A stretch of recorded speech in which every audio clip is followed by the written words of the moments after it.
प्रेरक प्रसंग। बुद्धिमान साधु। किसी राजमहल के द्वार पर एक साधु आया और द्वारपाल से बोला कि भीतर जाकर राजा से कहे कि उनका भाई आया है। द्वारपाल ने समझा कि शायद ये कोई दूर के रिश्ते में राजा का भाई हो जो संन्यास लेकर साधुओं की तरह रह रहा हो। सूचना मिलने पर राजा मुस्कुराया और साधु को भीतर बुलाकर अपने पास बैठा लिया।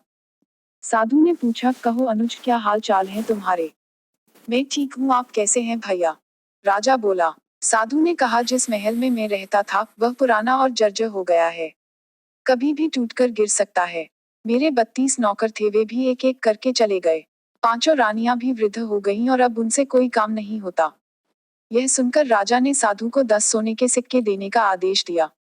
साधु ने 10 सोने के सिक्के कम बताए।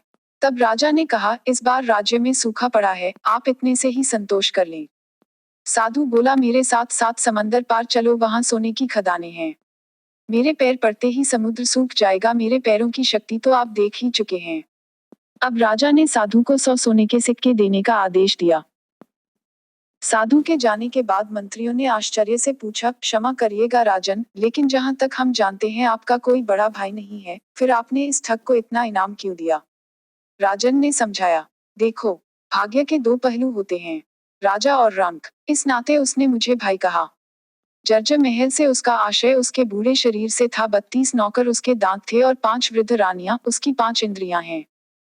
समुद्र के बहाने उसने मुझे उलाहना दिया कि राजमहल में उसके पैर रखते ही मेरा राजकोष सूख गया, क्योंकि मैं उसे मात्र 10 सिक्के दे रहा था, जबकि मेरी हैसियत उसे सोने से तौल देने की है। इसीलिए उसकी बुद्धिमानी से प्रसन्न होकर मैंने उसे 100 सिक्के दिए और कल से मैं उसे अपना सलाहकार नियुक्त करूंगा। शिक्षा। मित्रों, इस प्रसंग से हमें ये सीख मिलती है कि किसी व्यक्ति के बाहरी रंग रूप से उसकी बुद्धिमत्ता का अंदाजा नहीं लगाया जा सकता, इसलिए हमें सिर्फ किसी ने खराब कपड़े पहने हैं या वो देखने में अच्छा नहीं है, उसके बारे में गलत विचार नहीं बनाने चाहिए। उम्मीद करती हूँ कि आपको यह वीडियो अच्छा लगा होगा। प्लीज मेरे चैनल को सब्सक्राइब करें ताकि मैं आपके लिए ऐसे ही शानदार वीडियो और लेकर आऊं। आप मेरे वीडियो को लाइक और शेयर भी कर सकते हैं, जिससे मुझे हौसला मिले। धन्यवाद। सदैव प्रसन्न रहिए।